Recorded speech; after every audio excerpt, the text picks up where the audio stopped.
Today's episode of Van Lathan's The Red Pill is brought to you by Showtime and the critically acclaimed series The Chi. The heart and soul of Chicago's South Side lies in its community.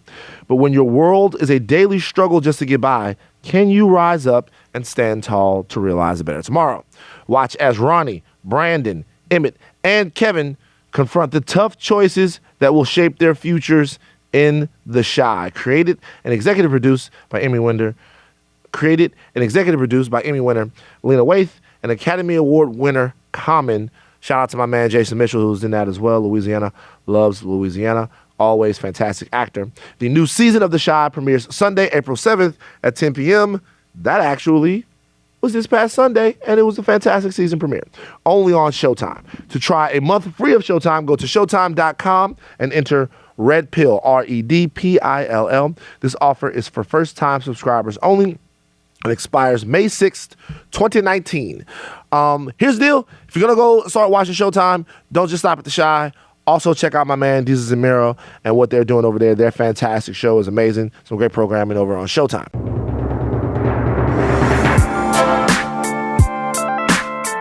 Welcome to Van Lathan's The Red Pill, where we give you the brutal reality of truth. Today's guest is Blitz The Ambassador. Okay?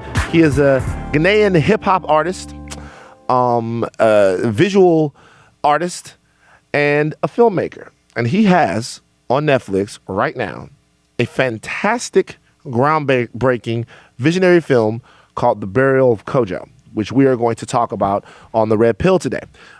This film has been backed and championed by none other than Ava DuVernay and the folks over at Array. So we would like to thank them for putting us in contact with Blitz, because it was a delight having him on the show.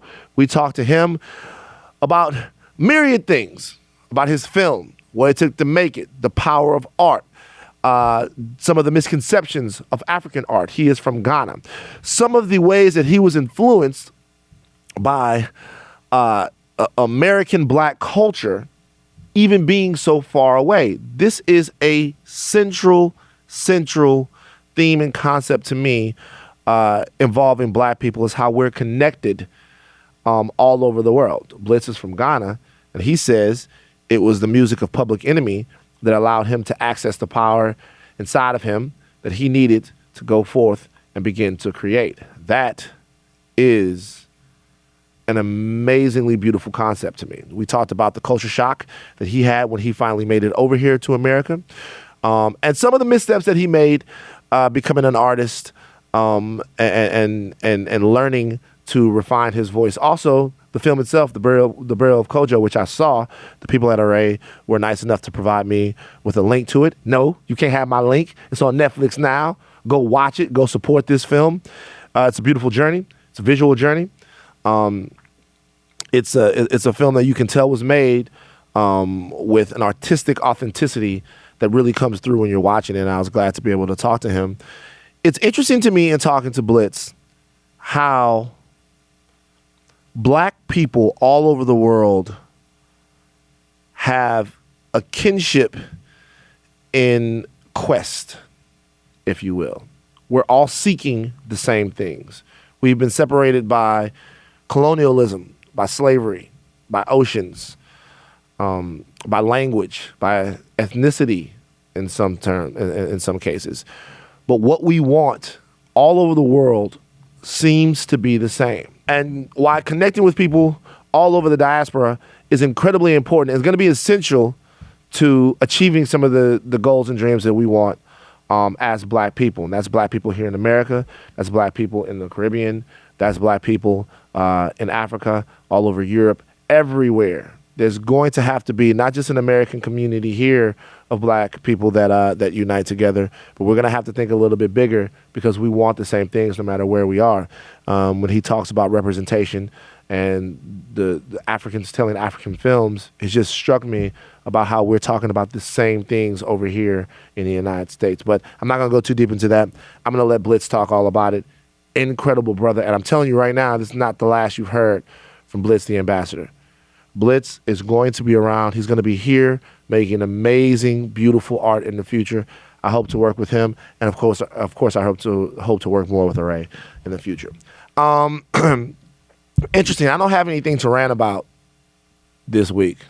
I thought about some things that maybe I could talk about, but I don't really have anything to talk to you guys about today. To rant about because there doesn't seem to be much to discuss. I mean, there's always something to talk about, but what could you talk passionately about? I'm at a position right now where I'm reevaluating almost every single thing about my life. And if I'm being honest, what sparked this reevaluation is Nip's murder. I haven't been able to shake, no, fuck the eyes. There's nothing about this situation with Nip that's an eye situation. I don't matter in this. It's not about how Van is feeling. It's not about how sad Van is. It's not about how upset and fucked up Van is. It's about a culture that's weeping and grieving, a family that's weeping and grieving, a hood and a community that's weeping and grieving. It's about them. It has nothing to do with me. Has nothing to do, like, I'll wake up so depressed and that. Nah, none of that. The reality is that it's been difficult to focus on anything else for all of us because this sort of randomness, this sort of end to this beautiful of a human being, we just can't make any sense out of it. It's like the world, like someone put the dampers on the world. It's like there's a weird fog and you could grab it. Like you can grab the air and feel the weight of it. And when you look at someone or when you're talking to someone, you don't even have to articulate it. Like, I know it's difficult for some people to understand, but we're talking about real and authentic grief here. Real and authentic grief that, to be honest with you, is manifesting itself in some of the most beautiful ways we've ever seen. We're seeing people get together. We're seeing hoods squash beefs. We're seeing the nation get out there and get people mobilized in order to access their true selves and really start asking some questions that are going to give us some answers to how things like this can happen. But this moment will never be forgotten, and it won't be easy to shake. And that's just the way that it goes. So almost everything else that we could discuss, maybe even that we should be discussing, seems secondary to us lifting each other up right now. And I'm telling you straight up, I've been randomly hitting people just to try to talk things out. And if anybody wants to do that with me, that's fine. DMs on Twitter and Instagram are open. But we have to, in this particular moment, be in a position to be there for each other, to hold each other and to lift each other up. It's not just what he would have wanted, it's what he did. And it's what he dedicated his life to. And it's what he was about. So in the moments where it's good, we have to do that. In the moments where it's bad, we have to do that. This is what community is there for. This is what allyship is there for. This is what love is. Love is in good, and love is in bad, and love is work. Now, as far as me, there are some things that I'm ashamed about in my personal perch, and those things are all going to be dealt with in time. Those are all things that are going to be talked about in time. I'm going to deal with them the way I deal with them. And I'm going to make moves the way I make moves. And going forward, I'm going to be better for you guys, more representative for you guys, and in better places for you guys. But that's in the future. The now is I have to do the best that I can to make sure that the work is being completed and I stay committed. And as a community, we have to stay working and committed. For those of us who we've lost for sure, but also, and more importantly, for those of us who are still here. For the people that are still around. For the people that are still working. We honor the ones that we lost. we work for the ones that are still alive. Because I'm going to be real with y'all. There's an enormous amount of work to do. And it's going to take serious and dedicated people to do it. I love y'all. And that's the world community of people who love freedom and equality. Whoever you are, wherever you are, if you want to see people be able to express themselves in the one life that they have here on earth without oppression, without malice, without marginalization, without hate ruining their one spin around this globe, then I love you. And I love what you're there for, and I love what you stand for. And until the last breath of me, I am going to work for you. All right? That's what we got to do. Hopefully we can do it. Hopefully we can all feel good about it. Next podcast will drop on the day of my 39th birthday. Woo! Special. We haven't decided who we're going to put on the pod. We got a lot of podcasts we can run on my birthday. We haven't decided which one we're going to do, but it's going to have to be a special joint for my birthday. Because I'm going to have to, in some way, celebrate life. Because we all fucked up right now. All right, Blitz. Fascinating filmmaker. Fascinating discussion. Thank you to Array. Thank you to Ava DuVernay. Thank you to Blitz. Pop some pills. Let's get it popping. This is what normally, Blitz, what I do is I make the white people clap. Because this is my... Wait, but normally you have 3 white people. What's the problem with 2? Let me tell you something. There's a big difference in the world between 2 white people and 3 white people. I think history has bore that out. You know what I'm saying? Like 2 white people, whatever. 3 white people, that's a mob. You know what I'm saying? So I think that's been proven. There's a big difference. That is white people, clap for my man Blitz, man. Salute. Now, let me tell you what I just did. I've read Blitz's last name before, but I've never said it. So before I butcher it, because we brothers, tell everybody what your last name is, bro. My last name is Bazawule. Bazawule. Yes, sir. Blitz Bazawule. Now you, we're pleased to have you on the Red Pill today because I truly believe that going forward, Yes. you're going to be a major, major force. Wow. Sort of really in all areas of creation because, man, you're so varied in your talents. Give thanks. Start off in music. Yes. And now... Well, first visual arts. Visual arts. Yes, oh, so it was visual arts, then it was music. And now, of course, you have a movie coming out Sunday. Tell us a little bit about that. So the film's called The Burial of Kojo. Burial of Kojo. I wrote, produced, directed, composed the score for it. Yeah. Shot entirely in Ghana. Where you're from? Originally, born and raised. We're gonna talk a little bit about that. Yes, too. yes. And yeah, man, it was you grow up wanting to see yourself, bro. That's it. I grew up in a space where we never had stories that revolved around us as continental Africans. Everything was an import. Right. And then you find out your brothers and sisters across the pond have done good work that mirrors you, but it's still not you. Right. And then so in time you start to ask yourself, what do we contribute? Right. Because you need that story as much as I do. Sure. And so yeah, man, it's been a wild journey, but I'm honored. So when you said growing up in Ghana, and you're from where in Ghana? I'm from the Upper West. That's where my family is. Upper West side of Ghana. Yes, yes, yes. Upper West. West side. When you say that you had the imports, what kind of films and what kind of content did you consume growing up? Man, I mean, let me think. So it was like Hollywood blockbusters. Okay. Right. So it was Terminator 2. It was dope movie. Yeah. It was Rambo. It was Rocky. My dad was a huge Western fan, so we watched The Good, the Bad, and Ugly. My dad has owned The Good, the Bad, the Ugly on every format that it's ever been released on. My dad has the same thing, but it's with the Outlaw Josie Wales. Okay. Outlaw Josie Wales, whenever it comes out, man. On whatever. Yeah. He's like, it's on DVD, it's on Blu-ray. It's like Outlaw Josie Wales out on Laserdisc. Son, buy it for me, Dad. Do you have a Laserdisc player?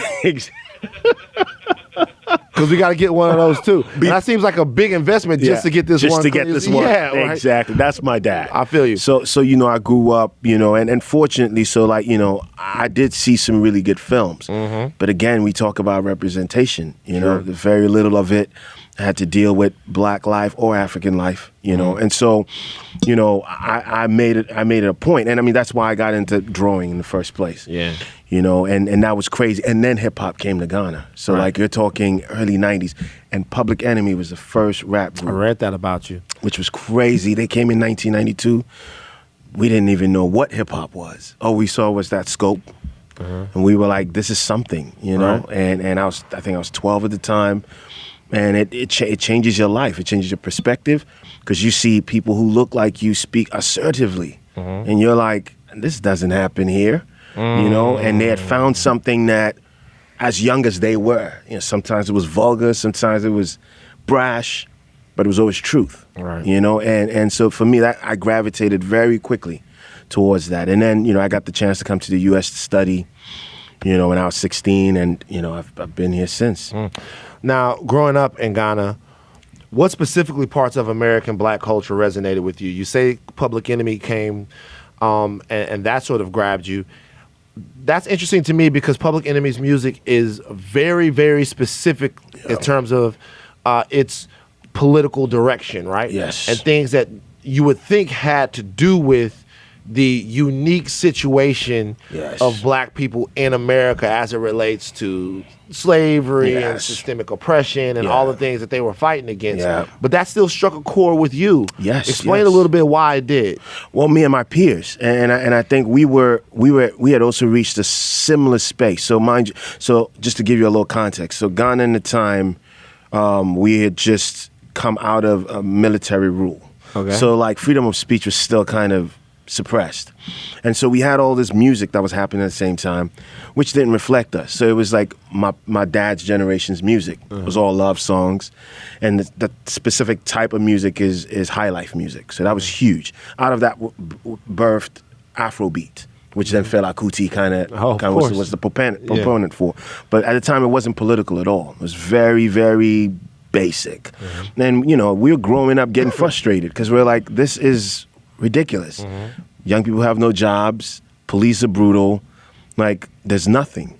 And so then when you hear people who, even though the context is completely different, you're like, this is me, And I think a lot of it was just assertion. Just like, we're here and we will speak about how we feel. And so then we take hip hop, mix it with high life, and we make hip life. So hip life becomes a huge phenom. I mean, but then we start rapping in our native languages.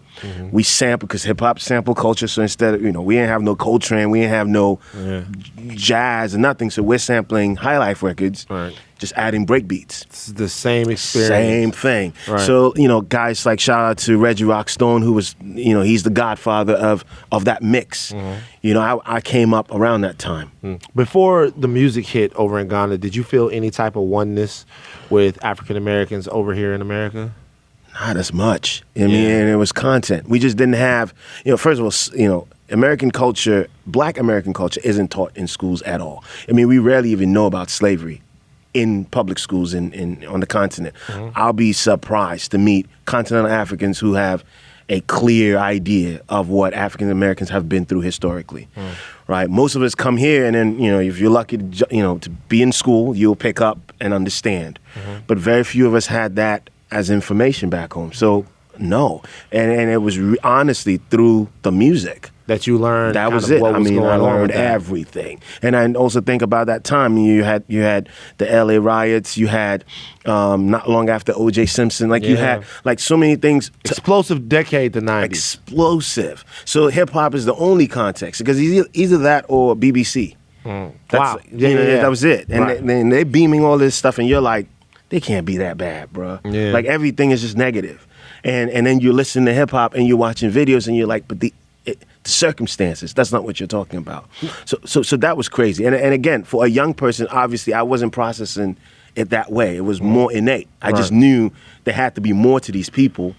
that are my brothers and sisters, but nobody has actually ever taken time to contextualize it. Sure. You know what's crazy about that is you're getting this sort of this view of Black American culture, right? Yes. And at the same time, here in America, they're feeding us an image Yes. of African culture. Yes, the Not- savage African. Which, by the way, never, when you say African over here, it's never a specific culture or country or anything. Yes. They take the word African and use it to mean everybody, Yeah. which in and of itself is disrespectful. So we're looking over there and we're going, well, wow, we have it all fucked up here. Yeah. But over there, and I'm not trying to be pejorative or in any way, like over there, they got flies on their face. That's it. So it's weird how people looking across the ocean at one another don't really understand what's happening to people that they're so closely related to. It's insanity, and I mean, some of that still persists today. You know what I mean? Like based on, this.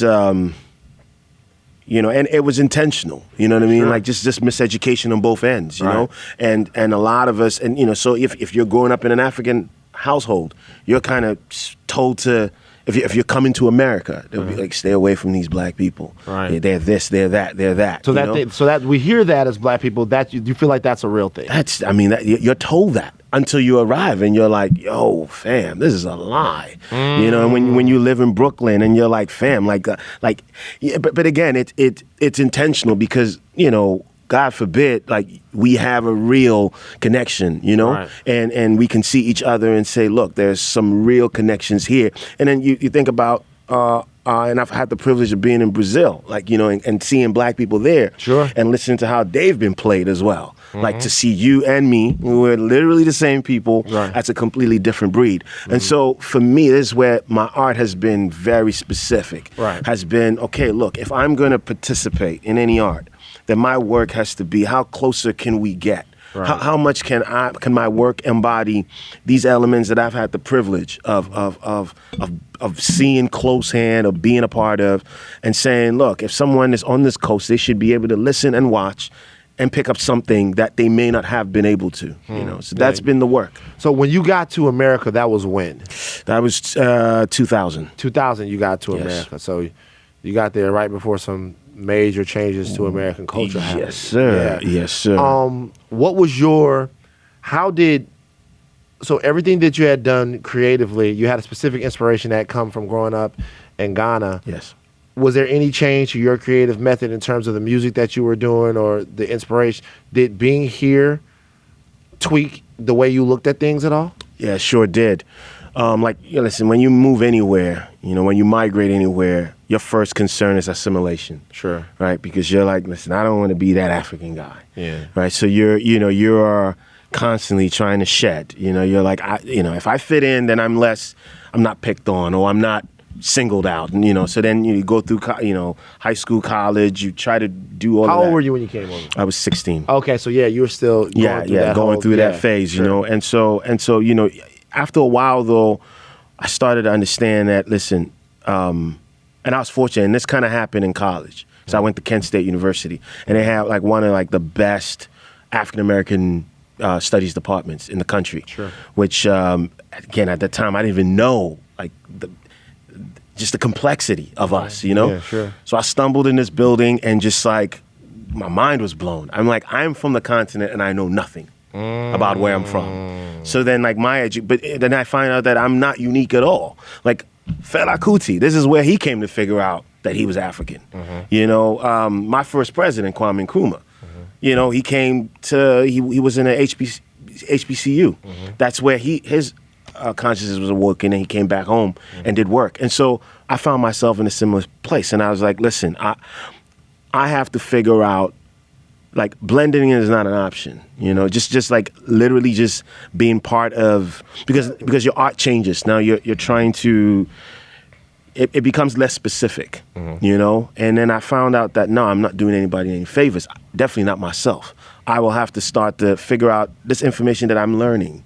How does it now affect the information that I knew more from an experiential perspective, but here it was from an intellectual perspective. So now putting both of those two together, my art changed significantly. Yeah, significantly. Now, did you see yourself in any way sort of wanting to, because you said assimilate, when you say that your art changed, how? Did it did you want to be more mainstream hip hop, because your music is incredibly eclectic, yes, and it draws upon all these influences. Yeah. I mean, but in the 2000s, did you like run out and put like a fucking Band-Aid under your eye like Nelly? Right, did it you was start everything. like what? It was all the happened? it was all You have the big fucking LA Rams yes, jersey sir, with the I chain. did. Like, you I tried to have I have ridiculous college photos that I hope never surface on the internet. Right. Because again, you're just like, okay, well, this is weird. How were you treated by Americans, Black Americans, when they know that you are African? Because I'm not gonna lie, that's touch and go sometimes. Yes, Sometimes there's a thing that exists, and it's very difficult, because if you're looking at me and you right now, Yeah.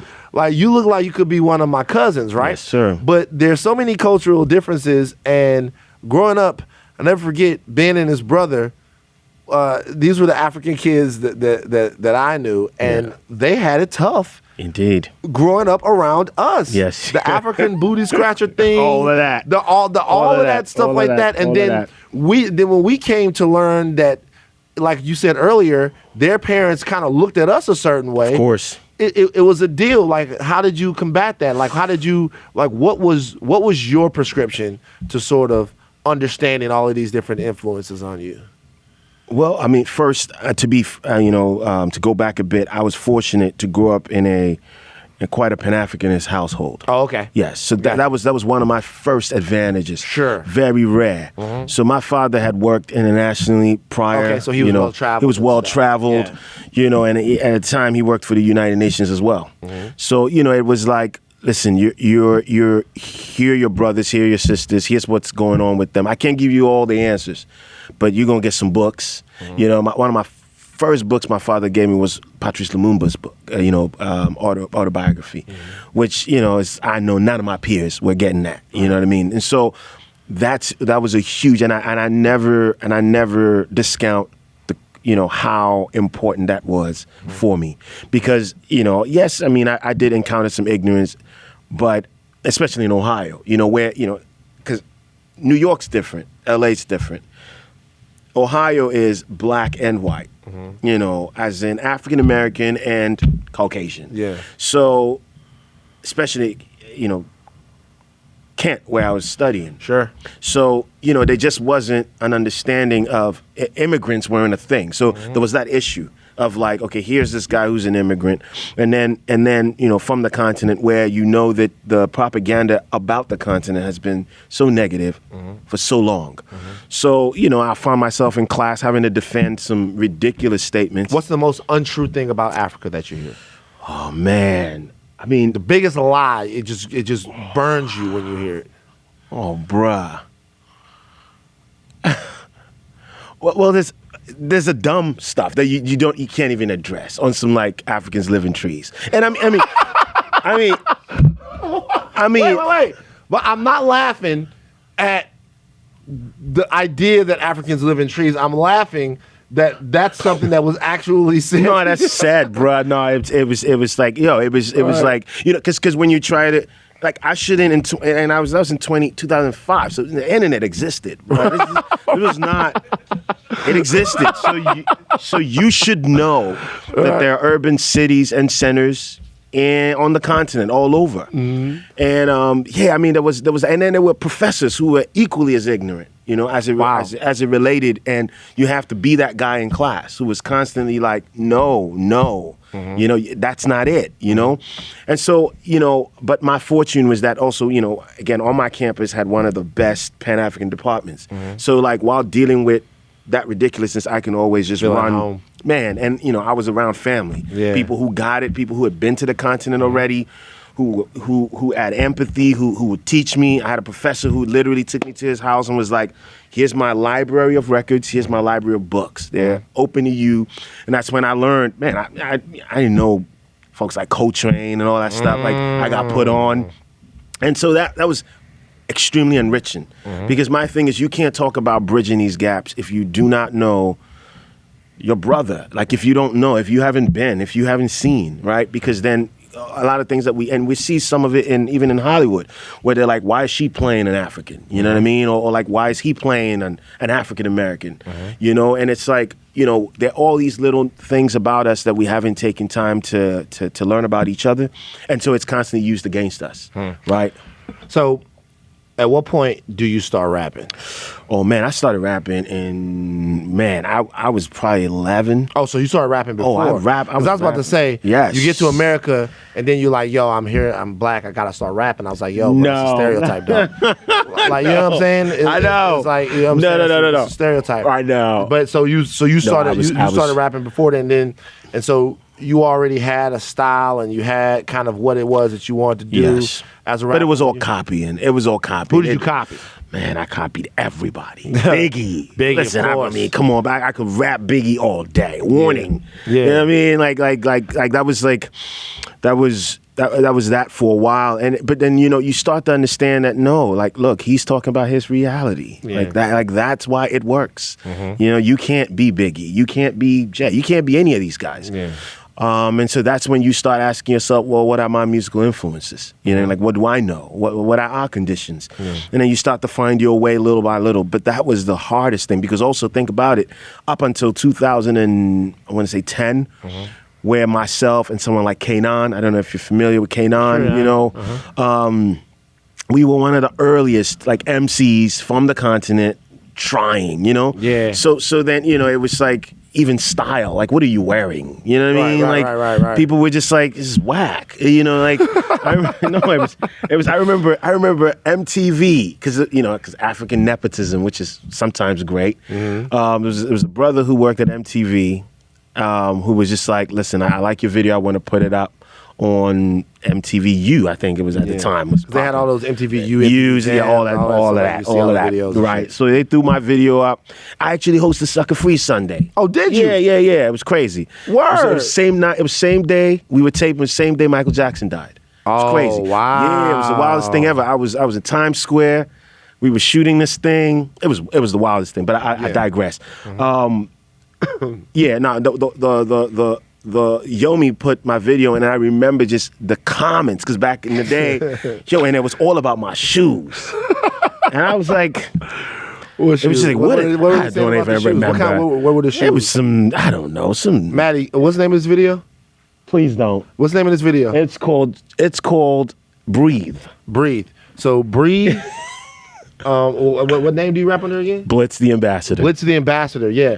So, because I saw your TED Talk performance too, that shit was live. Salute. Hey, bring up Breathe by Blitz the Ambassador, Maddie, and put it on the screen here so we can check these shoes out. It was some Nikes, bro. But they were gold, bro. Like, I don't know. The Africans like to shine. Right. Yeah, you do. We do you got like a lot of to natural shine. resources over Exactly. there. You know? Oh, is this the video right here? This is the video. This is the video. This Let's is the see. video. Yeah, Let's that's see. me. Oh, okay. That's me. I see you got a white boy. I see you got a white boy in the band. Yeah. That's the way to kind of, you got a white boy on bass, huh? You have to. Come to America and you put a white boy on bass. You know, listen. There you go. It's the best I could do. Stereo head guy. Oh, this is a well-made video. Yeah, Where are the shoes? These are those the shoes. Look at the shoes. I don't like. I was like, I'm fucking with them though, bro. I don't have a problem with. I know, shoes. but everybody was like, these shoes are whack, and I was like, really, in America, guys? It cost me a lot of money. I can tell that Talib Kweli was an influence. It was huge influence. The Roots. Then it looked like It was. Then it looked like Talib Kweli right here. It was Talib. It was Mos. It was the Roots. Like Rob Morat. Who is that? Rob was actually it's a great friend of mine, a great singer. You know. So I mean, this was.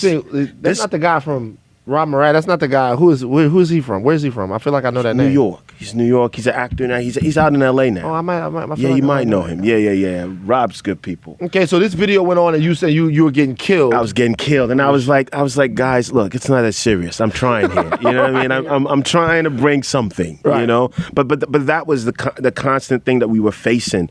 A lot of it's like you're in the culture, but you're not in the culture, right? And so it took me a while to then start understanding that, look, man, listen, you can't be in New York shooting videos.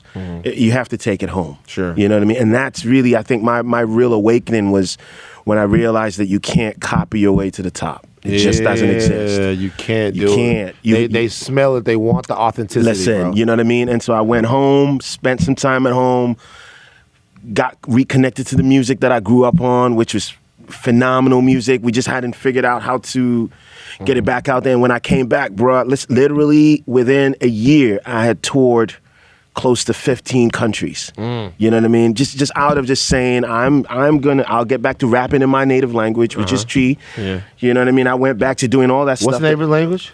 Tree. Tree? Tree.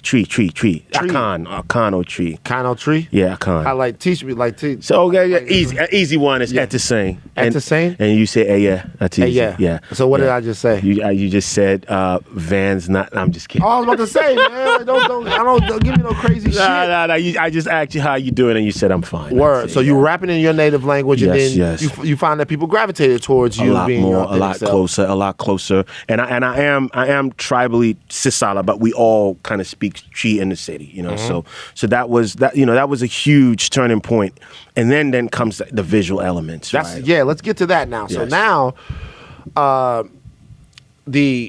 you're making huge waves now as a director, Yes. and a visual creative. Yeah. That started when? So that started like around 2009, right? 2009. So I don't know if you know Terrence Nance. Yeah, of Yeah, course. of course. Random Acts of Flyness. Yes, that that's- show is, Bananas? bruh. So that's my Man, well, like, listen, Red Pill. I don't know if y'all been paying attention. Terrence Nance is also doing Space Jam? Space Jam. 2? I don't know if you guys, if you're Space Jam 2, well, whatever. I don't know if they should have done it, but whatever. I'm glad he's doing it. Random Acts of Flyness on HBO yeah. is, I wasn't familiar with him before this. Yes. It is some of the most gripping, Yes.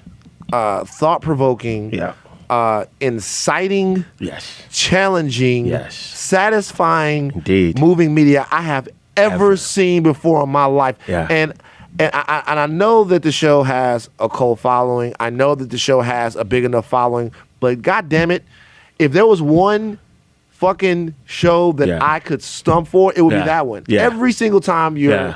engaged, Yeah. you're challenged, Yeah. the whole nine, man. Yeah. He's amazing. Terrence, he changed my life. So we were roommates for 5 years. Word. Yes. So Okay. yeah. So Terrence and I live. You can imagine, like crazy Terrence, myself, Right. You know, and our boy James. So we all lived together. James managed both me and Terrence. So Terrence's first film, we directed our first film together. Wow. Which was called Native Son. It was a visual piece that went with my album. Okay. So we went to Ghana. Like I was saying, we just went down there with like $500 in our pocket. We're like, we're gonna make a film. Right. So we went, shot it there, and came back, and it really opened doors for Terrence and I. And the wild thing, I mean, seeing his trajectory has just been inspiring. You know what I mean? Sure, yeah. Like just uncompromising, unwavering. You know, but that's the kind of brethren that I was around that was super inspirational. You guys challenging each other and All day, Right. all day, and Terrence is still like, he gets to see the first cut of my film, Right. Because I know he'll destroy it, and I'll be pissed at him for a while, Right. And then I'll get back and I'll be like, bro, you're right. You know, I need to go reshoot. Yeah. You know, so that was Terrence for me, and so his influence on my visual, but it was more just bravado, bro, and just saying, be confident. And if you are confident, the world is we have this Toni Morrison quote where she says, "I stood on the edge, claimed it as a center, and forced the world to come over to me." Word. Like that. We lived that, and for a number of years we're completely ignored. But as it relates to where you stand and being able to claim that as center, like that was a huge transition for me as an artist, believing that listen, if you make it, they will come. And so that's when I begun my foray in the cinema, like confidently. So we made that short together, and I went and made 2 more shorts. One of them I shot in Brazil.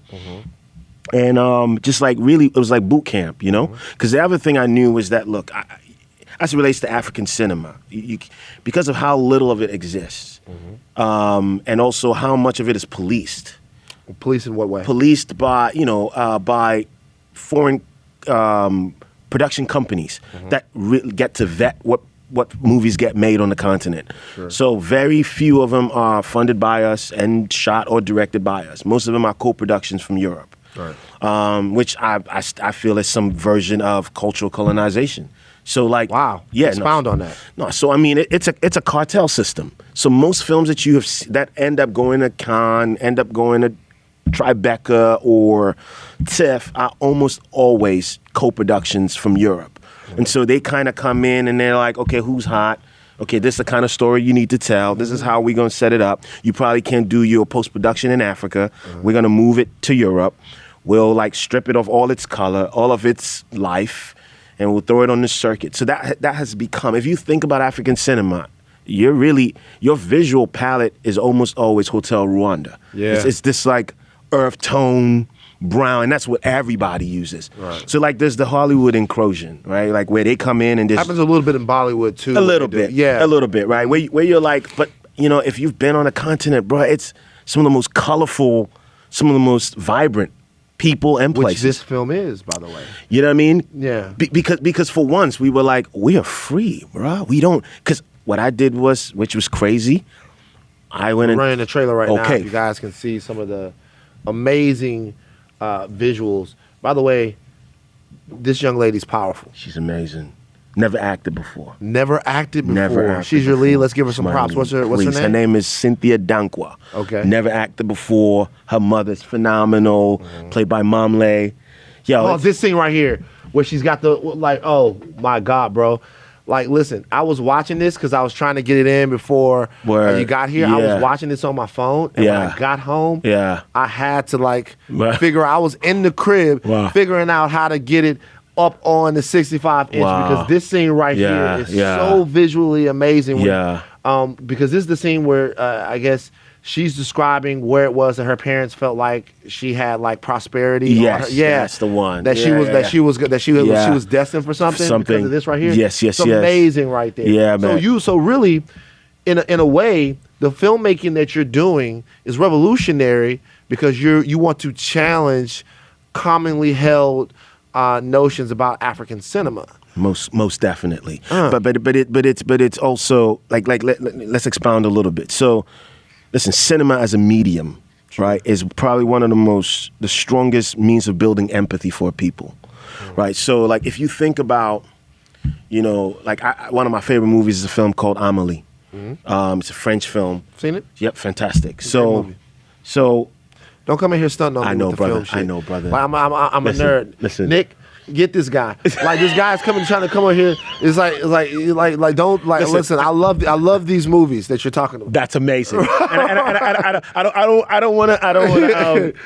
That was So I was funny. like, this is a movie called Amelie. By the way, that's something that people do in Hollywood. A quick story. I was working on a movie.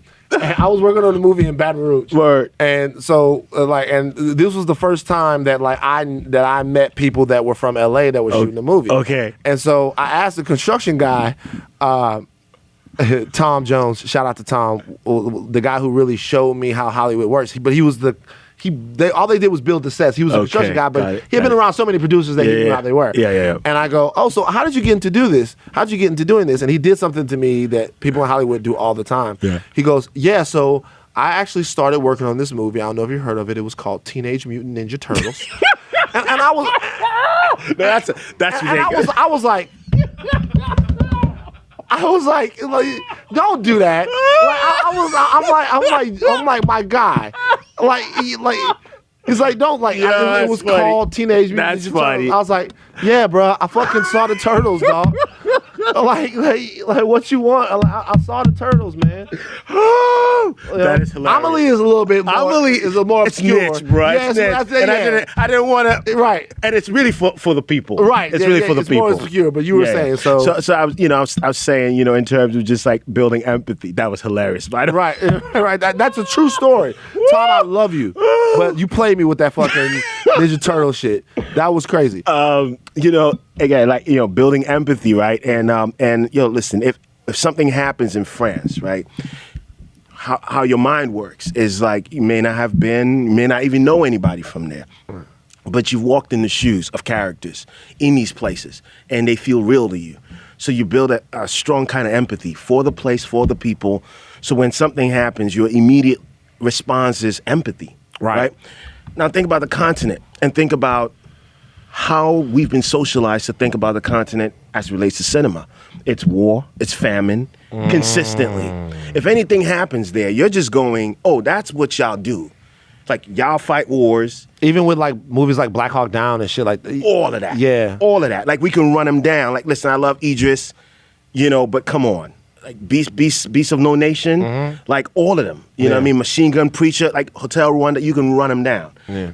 And my thing is always, how are you supposed to build empathy for people when the circumstances are always, like, you never center the people. It's always about this really dystopian world.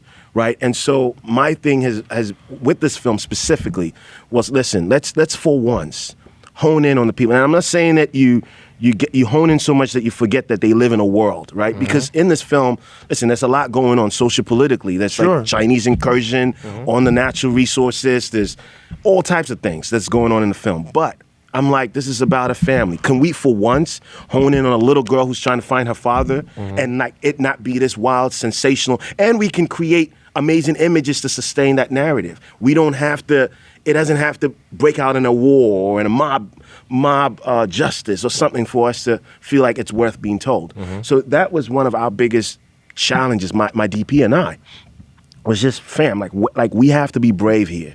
Like, we have to decide that we're making a film that might not be seen because we're, for once, trying to center people, who rarely get centered. Right. And, that was one of the, it was difficult. I've had difficulties in my life. I don't think anything compares to making this film. Yeah, nothing compares. And you feel like that's because, do you feel like it's because you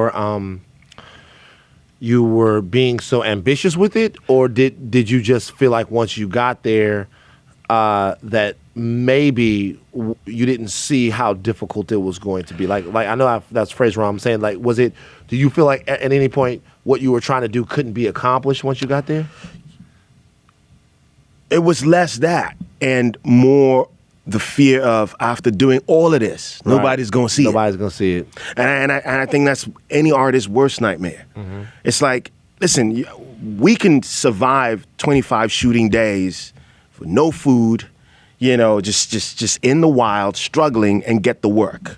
What we can't survive is no one seeing it. Word. Because it's then what was it for? Yeah. And so for us, that was our biggest, so like to wake up knowing that this film's going to be on Netflix on Sunday and like 100 million people. Hey, give it up. Come on. That to me is mind-boggling. Yeah. You know what I mean? Because again, we went in, we tried to raise funds for the film. Like, nobody cared. Matter of fact, people told me to leave the Kojo name out of it. They were like, why? It was like, just call it The Burial.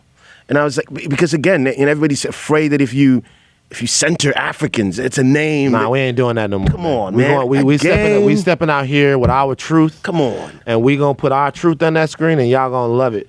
Like those are the old rules. That's and it was so you're dealing with all of that, and honestly, one of the best things that happened to me was, listen, I was able to take a small advance on some deal and throw that advance where I had autonomy, full autonomy and control. And then when I run out of money, am I allowed to ask how much y'all made it for? Nah, bro. They never want to tell y'all. No. They never, like, listen. I will tell you when the cameras stop rolling. They never want to tell you how much they made the movie for. Like, and that, there's a lot of reasons for that, because that, let's say they made the movie for $5. Well, the next time they try to get a movie made, they're gonna expect you to make that one for $5. There you go. And I'm not making no $5 movie ever again. Not to say it was $5, but I'm saying I'm out of the $5 league. Done. That's the it was financially taxing, but then I threw it to the people, and then we raised $78,000 on Kickstarter. Word. So that was the turning always point. Feels good. Come on, bruh. Yeah. I mean, to know that this many people cared about, a story like ours that was so obscure, that didn't have no famous people in it. Yeah. That was shot in, mostly in a foreign language. Yeah. So that was huge for us. And then, but again, like a lot of that work, and we can talk a little artistically too, just about what my DP and I, because you were talking about some of the shots. And one thing. Shout the DP out. Yo, Michael Fernandez, phenomenal DP, Mexican-American cat. I took him to Ghana, took him straight to the market, because I was like, look, if you could survive the market in Accra, you could survive making this movie with me. And he has such a strong empathy. The movie starts here. Yes. So you guys won't be able to see this on. You guys won't be able to see this if you're listening, but if you're watching on YouTube or any other visual medium, you'll be able to see it. I put this on. What I say, I'm on my phone. I just left doing some really super political, like, show that I was doing, and it was all about reparations and stuff like that, which was fun to talk about. But then when I put this on, I was like, yo, man, what's about to happen? This scene right here grabbed me from the moment it was on. Open. From the open, this scene grabs me, because if you look at that, if you hadn't seen anything else, this scene right here, and just to let you guys know, there is a burning car on a beach that seems to be sinking. Man in a white shirt is looking at this car. You think, what's happening here? Yeah. And can I shout out Ryan Coogler real quickly for telling me to open the film with this scene? Oh, really? I had an amazing privilege of like sitting with him and showing him a first cut. Wow. Yeah. So Ryan Coogler, it was his idea to start with. Yes, because I had a completely different open, and I'm glad that you go. This drew me in right away. I'm like, okay, what are we doing? Those were literally his words. I had a whole different, and mind you, I had spent, because your opening scene is everything. Right. So I'd spent like an extra day shooting this amazing library scene, which was gonna the camera was gonna zoom through and then open into this scene, right? Yeah. And Ryan was like, bruh, nobody cares about that. Like everybody cares about being transported. And that's where you need to start. Right. And it took me a while too. I was like, nah, bro, you just made Black Panther, made all this money. But nah, I'm an artist. Right, yeah. But then I sat back and I was like, yo, he is right. He is right. And when I sit in theaters with audience and the scene opens, I'm like, right. Yeah, that's why they get paid the big bucks. I'm telling you, and it's weird that you would say that, because when we were starting this podcast, I was going to start with a specific interview, and then Barack Obama told me, start with a different interview. There you go. I know famous people too, nigga. you know what I'm saying? Talking about some Ryan Coogler. Listen, listen. No, but that's actually amazing. So, he tells you to start here because, and that's weird because I see this and I go, oh, okay, well, what the fuck, like, what are we doing here? Yeah. Something that you said earlier struck me. Yes. When you talked about the thematic representation of African films. Yeah. Because what's crazy is that's something that we struggle with here in America as well. Indeed. Here in America, we want to be able to have, as black filmmakers and black creatives, we want to be able to have the space to tell stories outside of, and these are all great films, but like what's going on in the hood. Like Menace Society is a fantastic film. Fantastic, yeah. It's an amazing film. Shout out to everybody involved. But for a while, that was the only black stories that were being told. That's true. And they would sprinkle in a Love Jones there. It was really towards the end of, Spike had always been doing his thing, to the end of it where we just had slice of life black movies that showed African Americans on it. Like even like something like Insecure. Yes. Incredibly powerful. Amazing. Showing a sister making her way through the world. That's true. Because we have just lives as well. Yes, you know what I mean? Yes. Everything doesn't have to be sensational. Everything doesn't have to be super sensational. It doesn't have to be rooted in such deep, deep pain. We get that. Yes.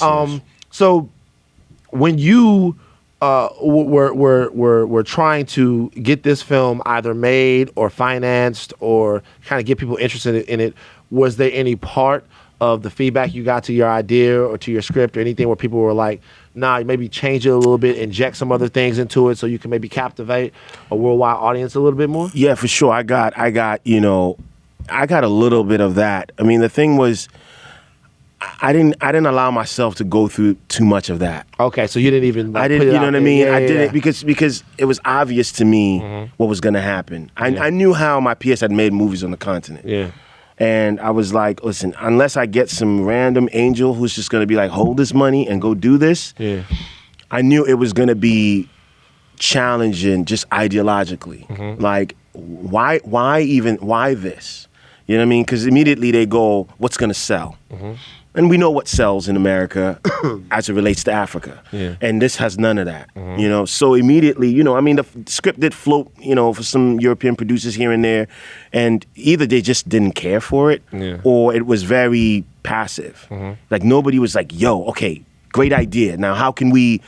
So immediately I was like, all right, it's not going to work. I'm not going to put myself through that. I have to think immediately about how I can do this personally.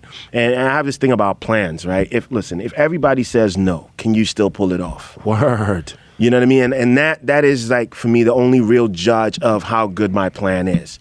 Now, it's going to mean sleep deprivation and certain things, but at the end of the day, can I walk away saying, listen, man, I can do this if everybody says no? And so I had to look at the script honestly and say, can I pull this off? And when the answer was yes, I was like, all right, when I'm going to Ghana and I'm camping out until it's done. Until it's finished. And I did, you know, and like I said, it was some of the most gruesome work I've ever done. But I also remember the commitment, the actors. And I mean, you've seen the level of acting in the film. Fantastic. Most of them have never... Where'd you find everybody at? Man, it was random. Like, I did a little casting call, a few people came, and then the rest was like pulling people off the street and being like, hey, do you act? If not, if not, are you interested? Can you come down? And before I knew it, man, listen, the other thing about not having money on time was that all we had time for was rehearsal. So like every time I'll be like, okay, we're shooting in 2 months. 2 months will come and we won't have money. So I'll be like, let's get back to rehearsing. So we did that for 8 months. Listen, people had to quit their jobs. People had to, people just couldn't continue. It was crazy. But I mean, the advantage of that was that, because I always used to tell the actors, look, we're living, we're not acting. If these moments of truths are captured, then it doesn't matter where the work goes. Everybody can identify truth. You don't even have to know the context of what's going on. You can just watch it and go, this is a truth. I can relate to it. I'm in. And so that's what I kept telling them. And like, people learned how to sew. People learned how to ride bikes. People learned just things that they didn't know how to do in real life, you know? For the film, you know? And the amount of investment that the actors were giving me, I was like, I can't fail them. I can't say, even to the point where when it was done, I was like, it's not enough if just one city sees this film. I have to take it around the world, like really in honor of their work, as a tribute to their work. Because the other thing that happens a lot for us is that you put in so much and get so little back, you know? And I was like, look, guys, and I've been so thankful that I've been able to take one actor, at least the lead actors, each to one of the openings around the world. So the little girl was in New York for the premiere, Times Square Urban World Film Festival. She had never been on a plane before. This was like, this was like her worldview exploded. To be in a theater sold out, everybody applauding you as a 9-year-old.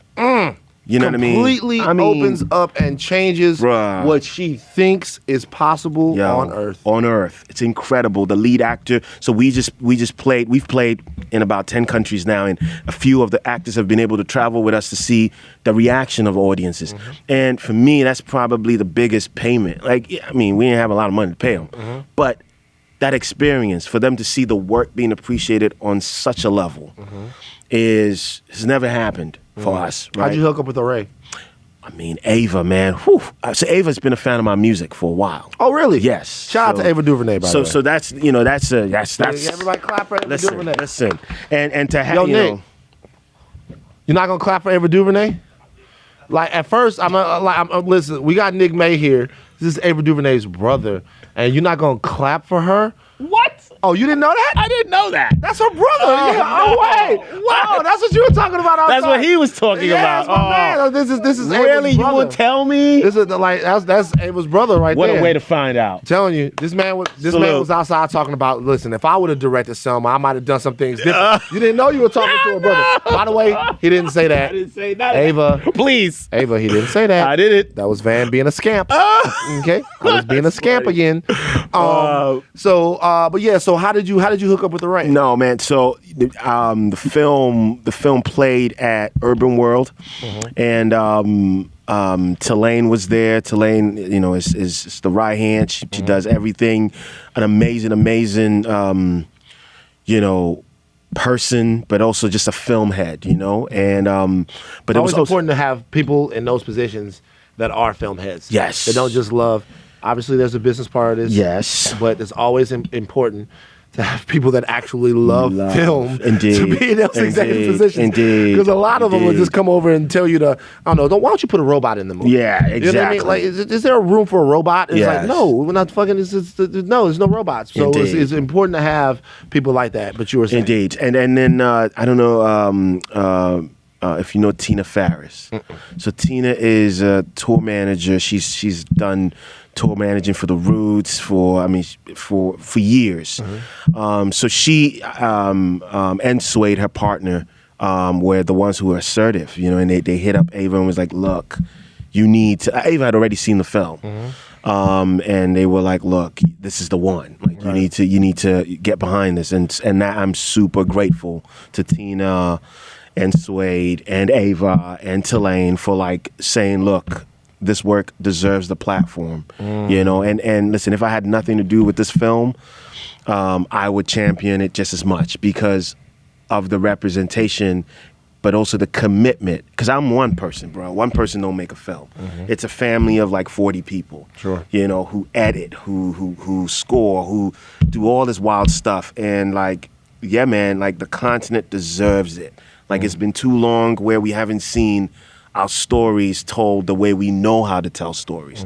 And there's been this like Euronormative structure where we're like, all right, let's take this life and force it through the Spielberg structure. Word. And it's like, how's it gonna work? I get you. You know what I mean? And that's happened to us over and over again. And we were just like, we're not gonna do that. We're gonna take chances.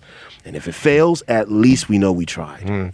So broader question here. Please. Now, the film ends up becoming, it's your creative expression that you made on your terms in your home country. Yes. But it ends up becoming, at least on the back end, a partnership between the culture that exists in Ghana and the Black American culture that exists here, because you include Ava DuVernay and Array. Yes. On a larger scale, what do you see someone who is both intimately familiar with Black American culture and culture on the continent?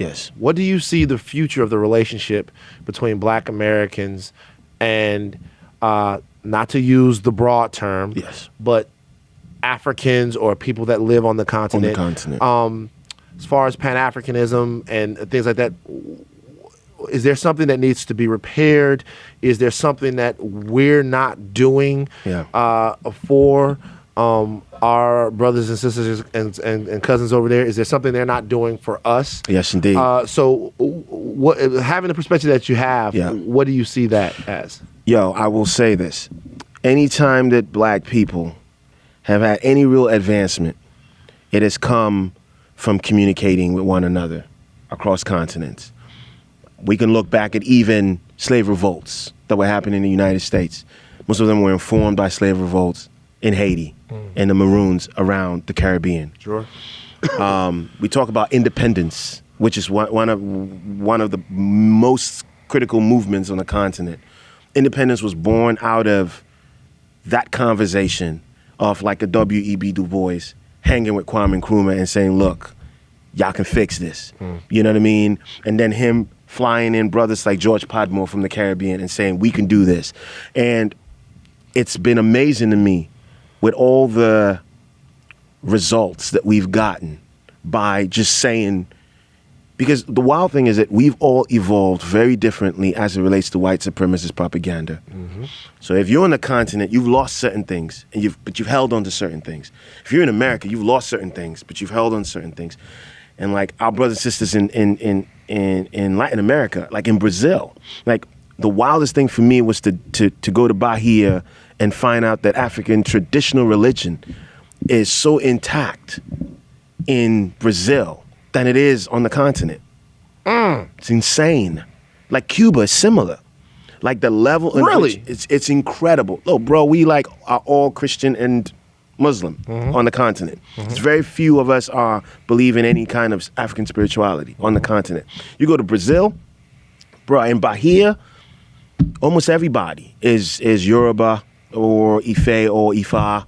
It's unbelievable. And so I say to myself, yo, what did we lose and what did we gain and what did we hold on to? And the only way that any of this can be repaired is through conversation. So like if what do I remember? What do you remember?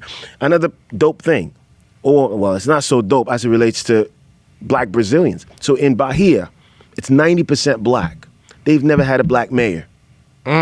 So in spite of all this African tradition that they've held on to, spirituality, and everything that they feel like they know themselves, they got no political power. Wow. It's been like almost the same white family that has run Bahia for like 50 years. What could they learn from African American organizing? Like African Americans been organizing from day one. Right. You know what I mean? And it's like, why aren't we like? Why don't we have bureaus? Yeah. Where it's like, listen, if I'm a, you know, and then on the continent, let's talk about all the things we've lost. Story is one thing that we've held on to. Why, if we can't help our brothers and sisters when they're getting gunned down in the streets of America, we can provide story and context. You know what I mean? So you should never, because my other thing about story is this. If I bump my head and I can't remember who I am, the only way you put me back together, the only way I put you back together is through story. So I'm going to have to be like, all right, Van, like where did Van grow up? You know, what school did he go to? Like, and if you have all this stuff, then you should be able to see yourself and be like, all right, cool, this reminds me of me. If it's written down, even better. If it's photographed, even better. Even better. If it's video, I mean, you can watch just home videos and be like, oh, that's me. You can see the love between you and your parents and your family, your friends, where you've gone, you playing basketball, you know everything. Almost everything about your life. Understand? And so think about how little the continent has given you in terms of just any kind of memory. And in my DP, we used to talk about this thing all the time, genetic memory. Like, there's so much in me because I stayed. That I should easily be able to give you. Like those visuals you're looking at are triggering things in you that you don't know. You haven't been. I don't know. I should ask. Have you been to Ghana? No. Okay, because I've been out here acting a fool. So I need to ask before I. Right. But that's the idea, right? Is that you should see these things and go, I haven't been to Ghana, but something's triggered in me. Immediately. Right? It like dog. Immediately you go. There's a familiarity, not even bullshit. Immediately you go, huh?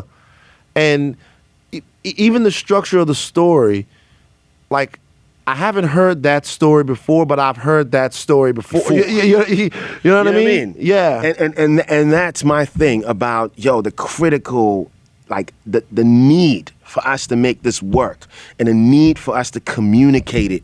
Like it is critical. It is, bro, I don't think there's anything more important as black and brown people on this planet, like not saying to each other, look, here is story. This is what we've been robbed of because we have bumped our heads.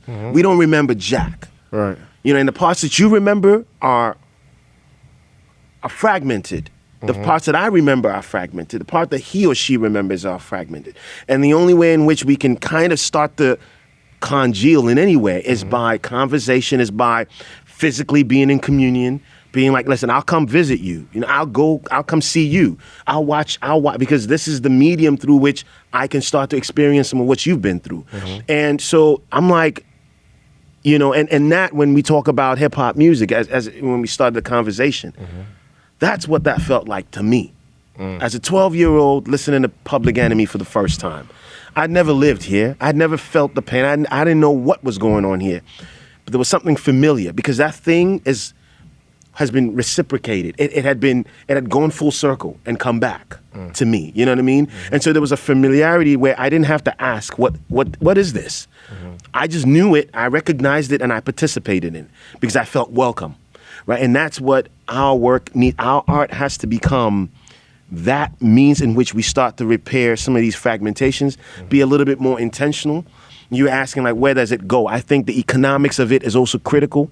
So me owning my work and being able to lease it to Array as an American entity allows the work to spread further out, which gives us more resources on both ends, which means that then I can do that for my folk back home. More stories can be told. More stories then get exported back home. Like there has to be but all of that requires intentionality. Yeah. Like Ava is intentional. That's why I'm here. And I'll tell you something else. There's a luck component that goes into that, and let me tell you what I mean. Cool. The luck component is Ava exists now. Yes.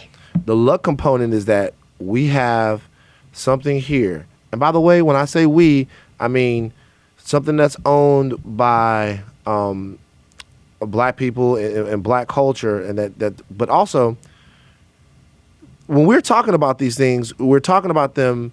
Art enriches everyone. Indeed. That movie speaks a universal language, Indeed. right? Art enriches everyone. Indeed. Like everyone is enriched by good moving stories. As a matter of fact, to be honest with you, a good moving story is you see the common threads in life Indeed. through that easier than anything. I've seen Indeed. foreign films that were Israeli Yes. to where I'm like, God damn. I relate. I relate to that. It's huge. But the fact that Ava exists, whereas maybe in past times in Hollywood, Yes. there might have not been Yes. Yeah. someone in that position, Yeah. even a company like Array that would take your work Yes. and not want to taint it Yes. and not want to change the intentionality There of it it. is. That right there There it is the lucky part of your creative moment happening in this particular Exactly. time. Yeah. And that's why I say, man, y'all get these ideas out. You know, work hard and put these things together. You know, a lot of y'all making YouTube videos, and that's cool too. But get these ideas out, and that's something that's very important as well. The fact that you have Yep. people like that can be the sort of rally around you and support you That's and kind of help you. huge. It's gigantic to have those types of It's avenues. huge. I mean, it changes everything. It changes everything. And I mean, we're really also fortunate. And you talk about luck, man. It's the time in which we exist too. I mean, look at the speed in which information travels. Yep, all of that. Just look at the communication. I mean, the fact that I could raise $80,000, right, or 78, close, Right. without having to answer to anyone.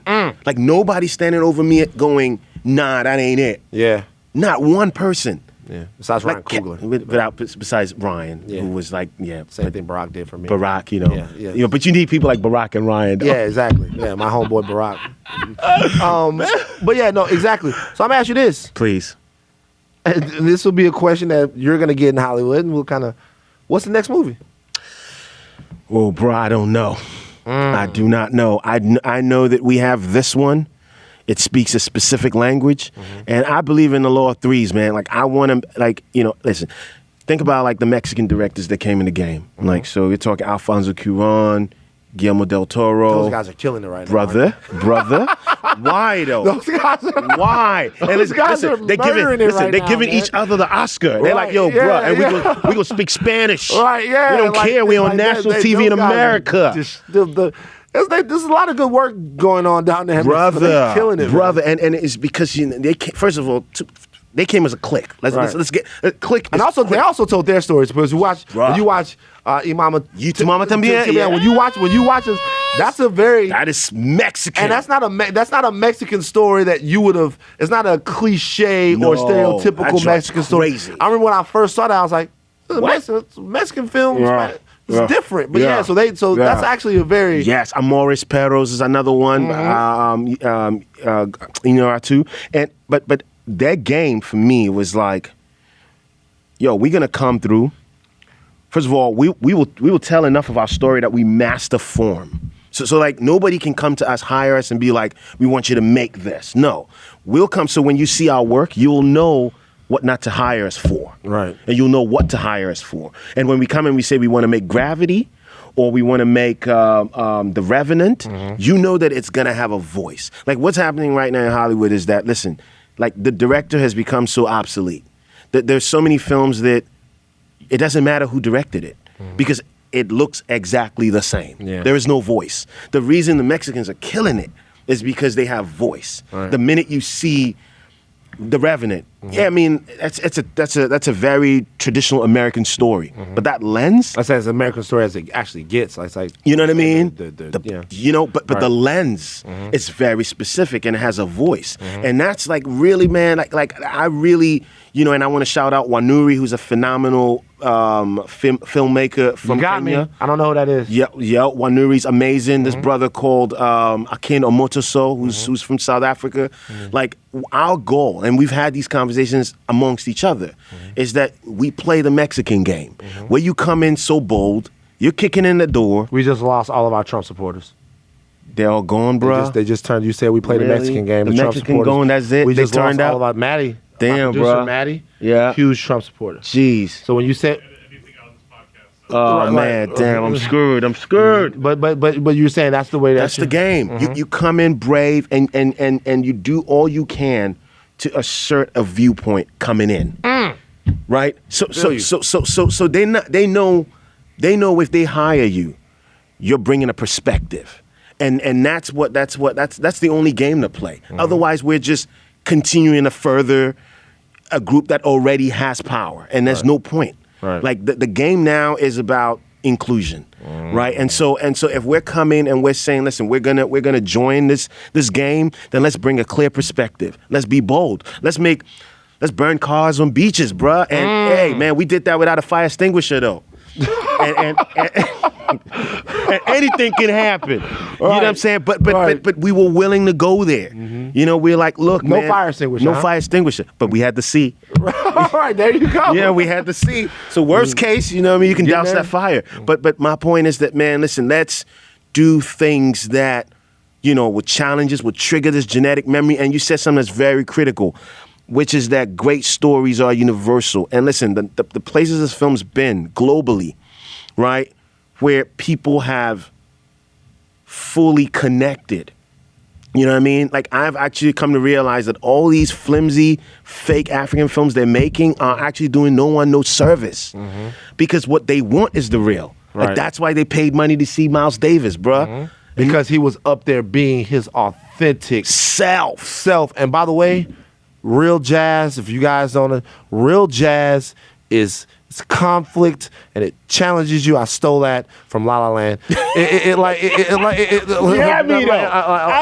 That's exactly that guy said in La La Land. By the way, you know what? Let's keep it real. Maybe La La Land should have won the Oscar. Anyway, hey. This is very controversial, La La man. Land was great. I love Moonlight is my shit. But like, come on, man. How can you not love Moonlight? La La Land makes me cry. But no, seriously, that music, you can tell that it exists in somebody's fucking soul. They're giving you their heart. man, Like real jazz, they're giving you their heart. And so I'm from South Louisiana. Those guys are up there. You know. Giving it, and you can feel that. You know. And people want that in their movies Bro, as that's well. what they want. And you know, listen, Heidi Garima, master filmmaker. This will be the last name I drop. I was about to say. Last name. Get on my nerves. I have one. That's it. No more name drops. Haile Garima, which I think everybody needs to study and find out about. He says this all the time. He says he wonders what African film will be if we made cinema with the same freedom that we've made music all these years. Wow. You know, just think about, and legit, I used to send my DP 15-minute Fela Kuti songs. I'm just like, listen to this. Because if our film comes anywhere close to this piece of music, we have achieved a feat. And we will be contributing significantly to the canon of cinema.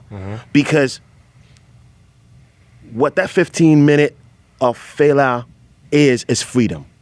It's to say, I can start the song with a sax solo for 10 minutes.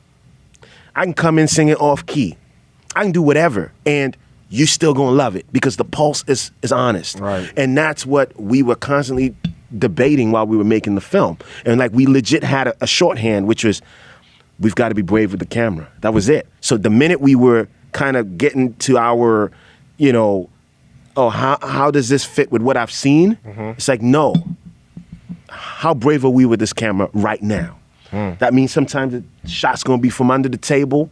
Sometimes it's gonna come from, you know, a bird's eye view. Sometimes it's just gonna sit with a little girl, and that's it. Sometimes it'll be sparks, but We have to understand that we can't be afraid.